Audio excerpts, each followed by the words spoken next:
अस्सलाम वालेकुम स्टूडेंट। इस लेक्चर में हम ये डिस्कस करेंगे कि किसी भी स्केयर मैट्रिक्स का, और स्केयर मैट्रिक्स का ऑर्डर 2 क्रॉस 2 होगा क्योंकि हम वो डिस्कस करें, उसका इन्वर्स किस तरह से फाइंड होगा। तो इन्वर्स पहले हम डिस्कस कर चुके हैं क्या होता है। अब ये देखेंगे कि किसी मैट्रिक्स ए का इन्वर्स किस तरह से फाइंड किया जाएगा। लेट्स से हमारे पास एक मैट्रिक्स है बी, और बी मैट्रिक्स इक्वल आ रहा है, उसकी एंट्रीज होंगी 5 3 1 1। लेट्स से ये हमारे पास एक मैट्रिक्स है और मैंने क्या फाइंड करना है, इसका इनवर्स फाइंड करना है। तो स्टूडेंट, इनवर्स फाइंड करने का एक फार्मूला होगा। इनवर्स क्या होता है, एडजॉइंट ऑफ, सॉरी यहाँ चूंकि मैट्रिक्स बी है सो हम मैट्रिक्स बी को लेके चलेंगे। अच्छा, so inverse of matrix B is equals to adjoint of B over B determinant.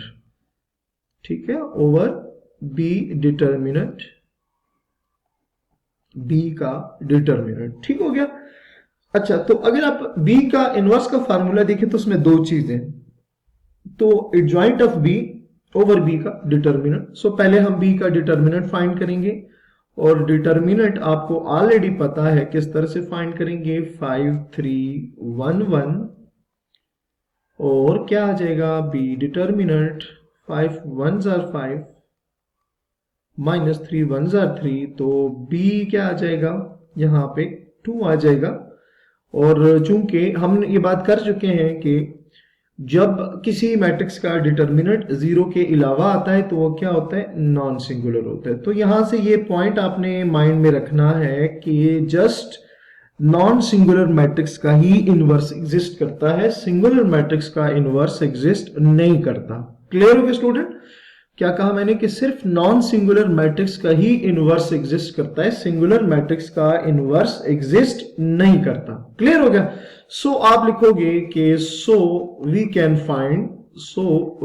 Find, हम फाइंड कर सकते हैं बी इनवर्स। अगर यहां पर बी डिटर्मिनेंट जीरो आ जाता तो हम कह देते हैं कि इस केस में बी का इनवर्स एग्जिस्ट नहीं करता। ठीक हो गया।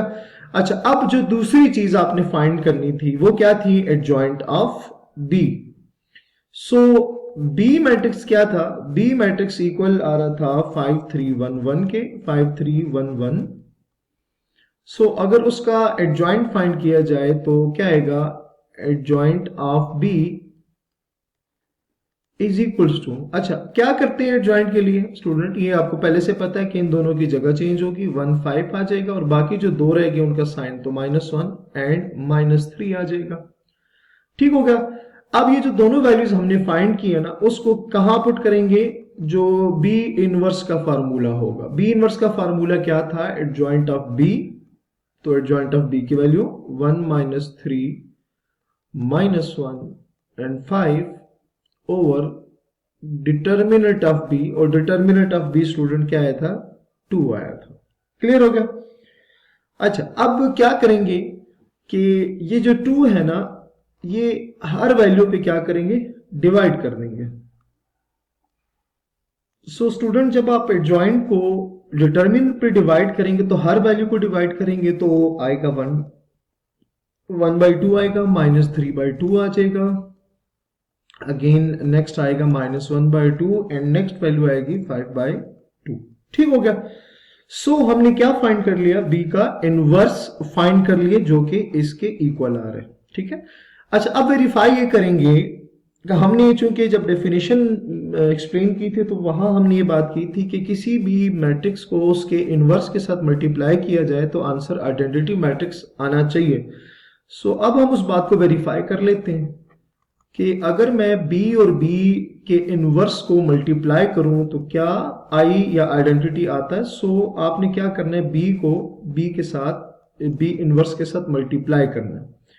तो b की वैल्यू थी आपके पास 5 3 1 1, 5 3 1 1 एंड b इनवर्स की जो वैल्यू अभी आपने फाइंड की है वो आपके पास आई थी 1/2 -3/2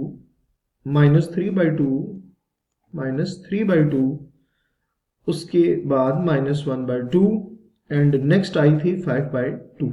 ठीक है।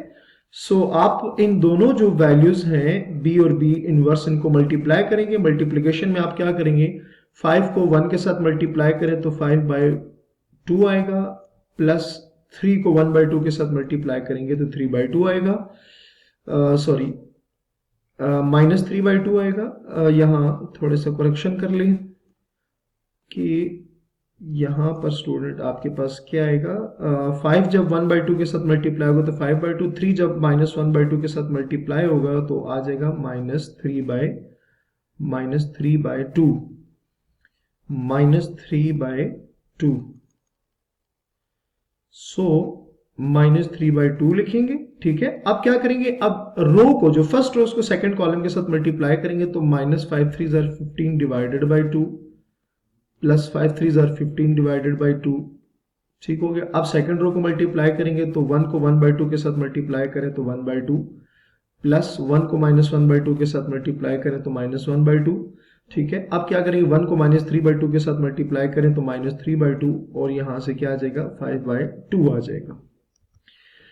मजीद सिंप्लीफाई करने से b इंटू बी इनवर्स आपके पास वैल्यू आ जाएगी स्टूडेंट। वैल्यू आपके पास ये आएगी कि आपने करना ये होगा कि 5/2 -3/2 को अगर आप माइनस करें, ये जो लिखा हुआ है 5/2 -3/2 को आप माइनस करें तो आपके पास आंसर आएगा 1। -15/2 प्लस 15/2 कैंसिल होकर आंसर 0 देगा।